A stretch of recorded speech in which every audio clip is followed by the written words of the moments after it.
மாண்பு பேரவைத் தலைவர் அவர்களே, பென்னாகரம் தொகுதி பகுதியில் நிலத்தடியில் புளோரைடு என்ற நச்சுத்தன்மை அதிகம் இருக்கின்ற காரணத்தால் பென்னாகரம் தொகுதி உள்ளிட்ட தருமபுரி மாவட்டம், கிருஷ்ணகிரி மாவட்டங்களுக்கு தவித்த வாய்க்கு தண்ணீர் வேண்டும், தாகம் தீர்க்க தண்ணீர் வேண்டும் என்ற கோரிக்கை வைக்கப்பட்டு சட்டமன்றத்தில் தொடர்ந்து பேசினேன். அதை ஏற்றுக்கொண்ட அன்றைய முன்னாள் முதலமைச்சர் முத்தமிழறிஞர் கலைஞர் அவர்கள் தொடங்கி வைத்தார். அப்பொழுது துணை முதலமைச்சராக இருந்தவர் இன்றைய முதலமைச்சர் அவர்கள் அதற்கு உத்தரவிட்டு தொடங்கி வைத்தார்கள். அதற்கு முழுமையாக தண்ணீர் கிடைக்கவில்லை.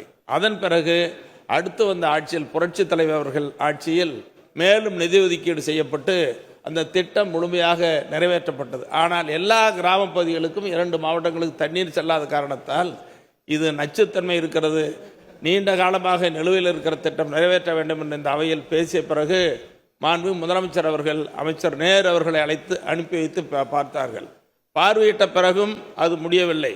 முதலமைச்சர் அவர்களை நீங்களே வந்து பார்வையிட வேண்டும், அதை நிறைவேற்ற வேண்டும் என்று கோரிக்கை வைத்தேன். முதலமைச்சர் அவர்கள் நேரில் வந்து பார்வையிட்டு திட்டத்தை தயார் செய்தார்கள். ஜப்பான் நாட்டுக்கு அனுப்பி வைத்து ஜப்பான் குழு வந்து பார்வையிட்டு இப்பொழுது நிதி ஒதுக்கீடு செய்யப்பட்டு திட்டம் தொடங்குவதாக அரசாணை வெளியிடப்பட்டிருக்கிறது. இது தருமபுரி, கிருஷ்ணகிரி 2 மாவட்ட மக்கள் மத்தியில் மிகப்பெரிய வரவேற்பை பெற்றிருக்கிறது. இந்த அரசாணை பார்த்தவுடன் மக்கள் மகிழ்ச்சி அடைந்திருக்கிறார்கள். ஆகவே மாண்பு முதலமைச்சர் அவர்களும் அரசும் இந்த திட்டத்தை உடனடியாக நிறைவேற்றுவதற்கு அரசு ஆவணம் செய்யுமா என்பதை தங்கள் வாயிலாக அறிய விரும்புகிறேன். மாண்புமிகு அமைச்சர் அவர்கள்.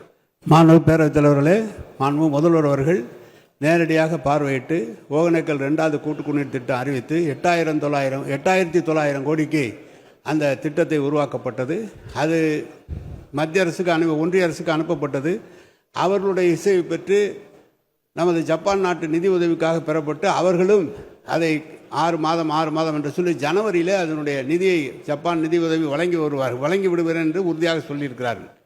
அதுக்கிடையிலே ஒன்றிய அரசினுடைய பங்காக 2,500 கோடி 2,570 கோடி வர வேண்டும். அது வந்தால் ஜனவரி மாதம் முழுமையாக அதனுடைய பணி தொடங்கப்படுவதற்கு டெண்டர் விடப்படும்.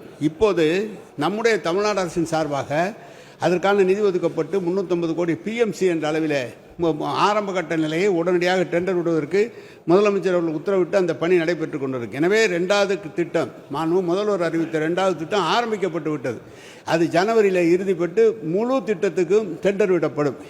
இதோடு நம்முடைய முதலமைச்சர் இந்த ஆண்டு 19 திட்டங்களுக்கு நம்முடைய தமிழ்நாடு அரசின் சார்பாக தமிழ்நாடு அரசினுடைய தொகையாக 5,500 கோடி ரூபாய் அதற்காக நிதி ஒதுக்கப்பட்டு விட்டது. ஆனால் ஒன்றிய அரசு ஜல்ஜீவன் திட்டத்திலிருந்து ஏற்கனவே முடிக்கப்பட்ட திட்டங்களுக்கு 1,700 கோடி ரூபாய் வர வேண்டும். இப்போது ஆரம்பிக்கப்பட்ட திட்டங்களுக்கு 2,500 கோடி ரூபாய் தர வேண்டும்.